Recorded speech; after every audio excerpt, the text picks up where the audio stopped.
5 signs you're living not your life and somebody else's life. And I've been there.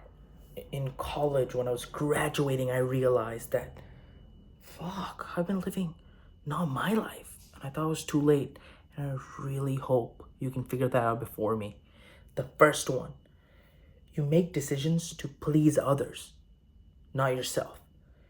There's something I can relate to because I used to always make decisions based on other people. And that's when you want opinion of others. You want other people to say, wow, Ron, amazing. Wow, Ron, good job. You're so smart. But I didn't care what I thought because I used to think other people are more valuable. But the most valuable person in your life is yourself. You need to figure out what you want, not what other people want. Because people are gonna, one, make opinions about you regardless of what you do. And two, you can never please everyone. So don't drag your brain on how can I please everyone? You can't. Just please yourself.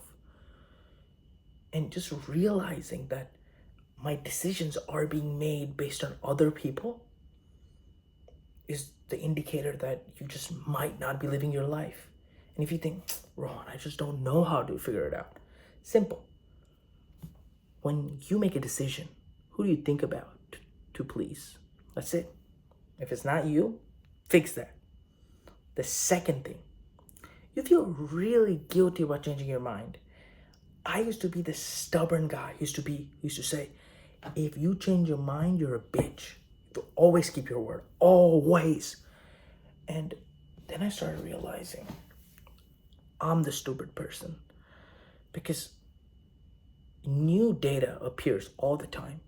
And you use that new data to figure out what your next step is. You pivot or you don't. But just keeping that brain that once I say something, I have to always say it and always be like, I'm gonna do it, I'm gonna do it, I'm gonna do it. That's not how it works. You just take new information and pivot. And if you find really guilty about it, I feel guilty that I need to change, that might mean that you're not living your life. Because if you were living your life, if you think you need to pivot, you should be able to pivot. And just feeling that guilt that, oh my God, I'm letting go of this. Meaning that you chose this for someone else. And you feel that you're letting that person down if you give up. And I'm not saying giving up is a good thing. I'm just saying if you change your mind and you want to pivot. And if you can't pivot and you feel guilty about it, you realize you're not living your life. You're living somebody else's life. The third thing, your schedule reflects other people's priorities. You start looking at, man, this person says this is amazing, so I'm going to do it. This person said that thing is amazing, I'm going to do that. The main thing should be, it should literally, your schedule should only prioritize your stuff, not other people's stuff. You shouldn't do something because that guy told you. You should figure it out on your own. Like, you shouldn't think, oh, I'm going to go to college because that person told me. You should use your own information. Is college the right fit for me? I didn't do that. I listened to my parents to go to college. I'm currently getting my master's because I got forced and I'm almost done. I hope you don't go down the way I do, down my path, because I would rather have made my decision and realized I don't want to go to college. I don't want to get my master's. I want to gain experience. I want to learn in the workforce instead of just taking other people's priorities and putting that on your schedule, putting that as a task. Don't do that. Look what you want to do, and that's how your schedule should reflect. Should reflect your priorities, not other people's priorities.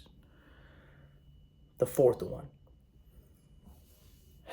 you always feel lost, and you have spurts of motivation. The rest of the time, you're just lost, thinking about, why do I have to do this? Why am I doing this? Where to go from here? And it's okay to be lost. There's nothing wrong in being lost. But if you're lost and you're just doing stuff, that just means you're living somebody else's life. Because when you're lost, the biggest thing is figuring out a way out, not keep going the way you are and just keep going. And one day you'll figure it out. That's not how it works. When you're lost, you stop and you try to figure out, okay, how do I fix this? That's number one. That's priority number one. Fix this.